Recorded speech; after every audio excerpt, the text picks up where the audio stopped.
엄지손가락의 길이는 엄지손가락과 검지손가락을 붙였을 때 검지 첫마디와 둘째 마디의 중간에 엄지손가락이 위치하면 재물운과 명예운이 좋다고 말을 할 수 있습니다.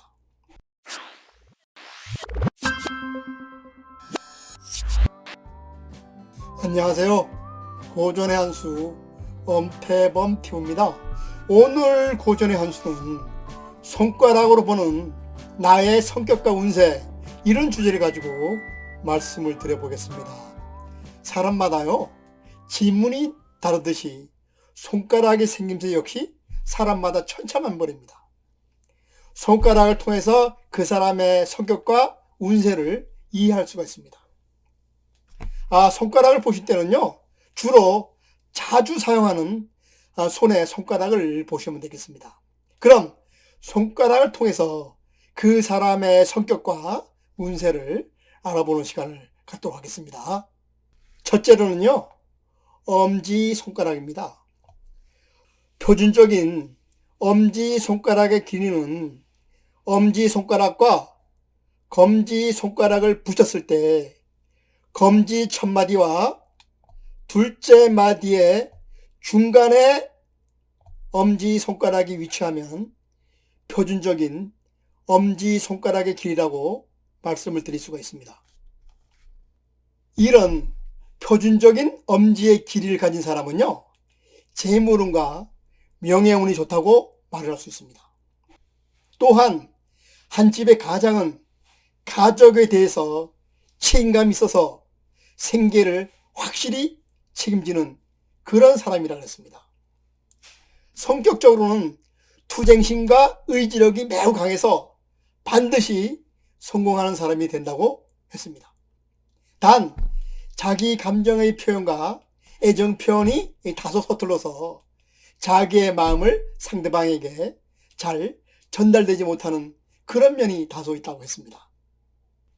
다음은 엄지의 길이가 검지 첫째 마디 중간에 이르지 못하는 짧은 경우입니다.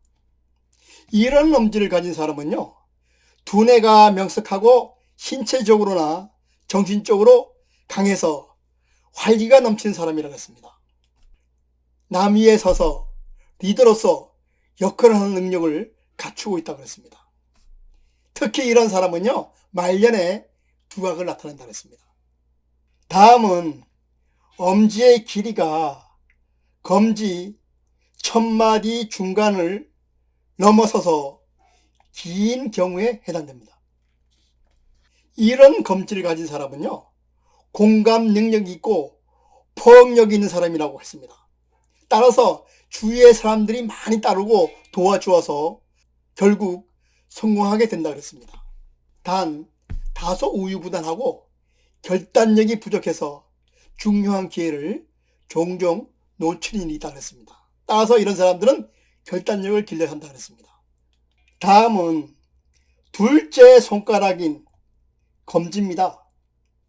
검지 손가락은요, 통솔력이나 지도력 및 권력을 나타낸다고 했습니다.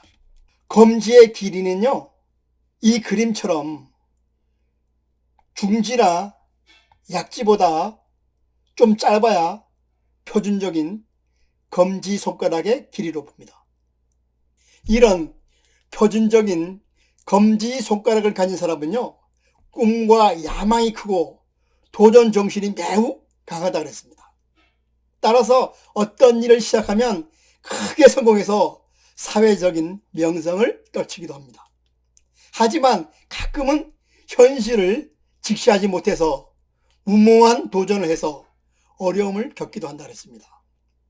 성격은 지나치게 곱고 정직하며 융통성이 부족하나 말년에는 재물을 모아서 잘 살 수 있는 그런 사람이 된다고 했습니다.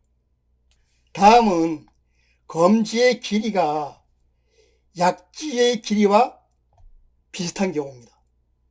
이런 검지를 가진 사람은 어떤 일을 결정하거나 행동하기 전에 차분하게 생각하고 행동을 하기 때문에 좀처럼 실수하는 일이 없는 그런 사람이라 했습니다.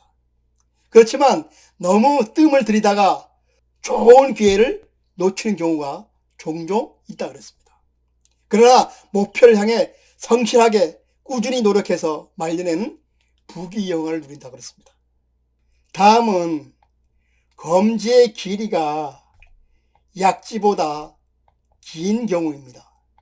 이런 검지는요, 매우 드문 경우입니다.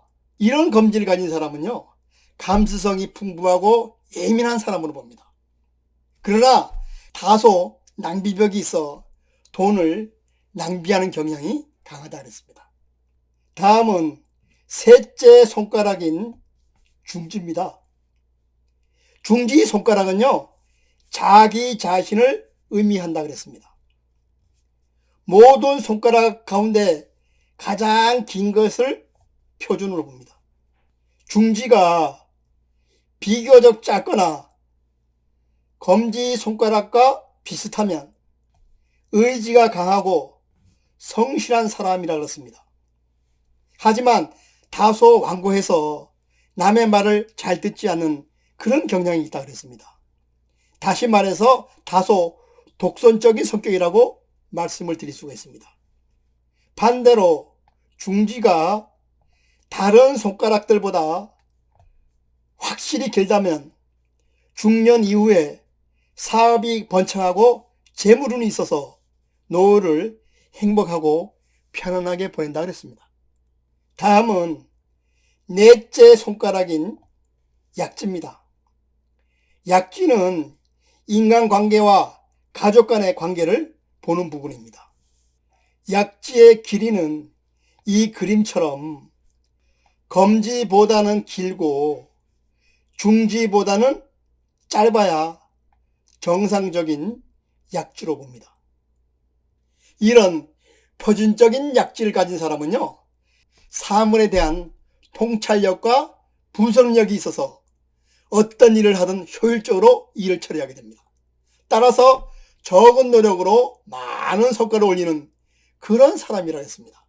단 지나치게 너무 이성적이고 계산적이어서 다소 인간관계에서 어려움을 겪기도 한다 그랬습니다.